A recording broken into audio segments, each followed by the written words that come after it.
Dictation start होगी 5 second बाद। Start. Manipur में सरकार के तमाम दावों के बावजूद हिंसा की घटनाओं का सिलसिला थम नहीं रहा है।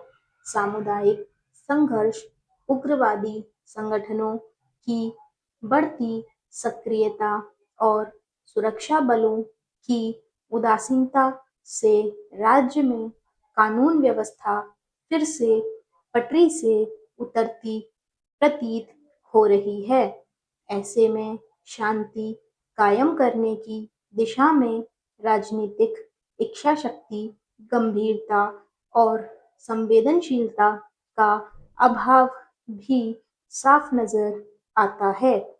यही वजह है कि राज्य में उग्रवादियों के लक्षित हमले, आमजन को बंधक बनाने, निर्दोष लोगों की हत्या करने, आगजनी और इन वारदात के विरोध में सड़कों पर प्रदर्शन की घटनाएं आए दिन सामने आ रही हैं। शुक्रवार को भी कांग पोखपी जिले में एक गांव पर सशस्त्र हमलावरों ने धावा बोल दिया और गोलीबारी में एक महिला समेत 3 लोगों की मौत हो गई। सवाल है कि आखिर हिंसा की यह चिंगारी अंदर ही अंदर क्यों सुलगती जा रही है।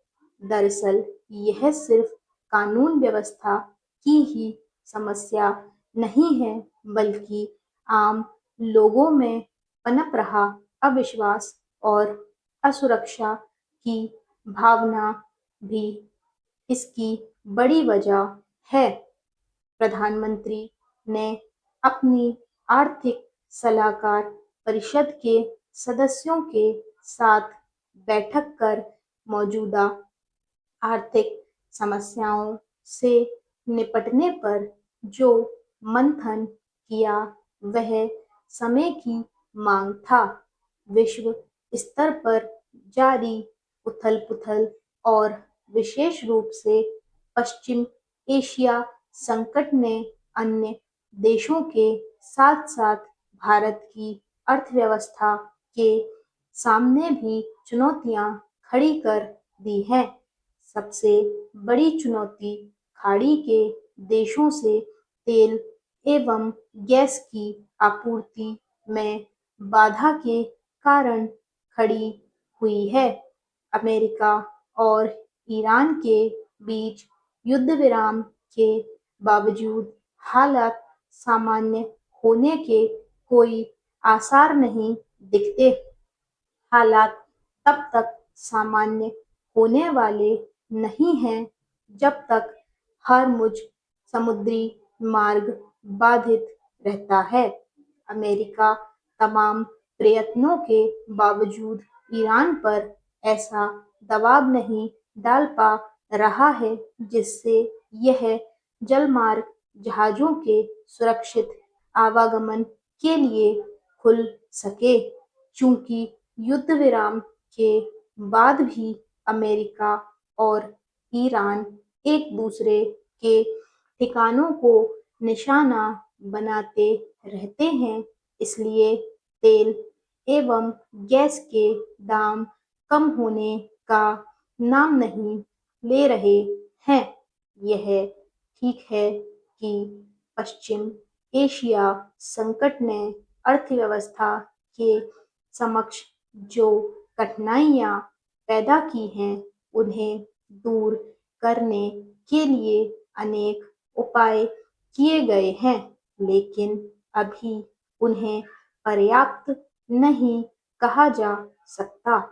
ऊर्जा संसाधनों की बचत और मितव्ययता बरतने के सुझावों पर कितना भी अमल हो, वह एक हद तक ही प्रभावी हो सकता है।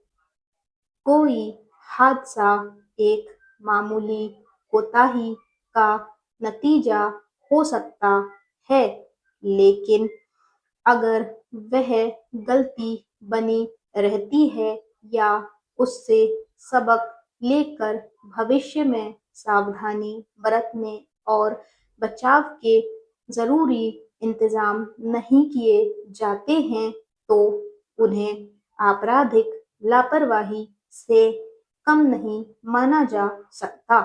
दिल्ली में मालवीय नगर के एक होटल में 2 दिन पहले आग लगने से 21 लोगों की जान चली गई। इसके अलावा बिहार के मुजफ्फरपुर के एक अस्पताल के सघन चिकित्सा कक्ष सहित देश के अलग-अलग हिस्सों से कई जगहों पर रिहायशी इमारतों में आग लगने की घटनाएं सामने आईं।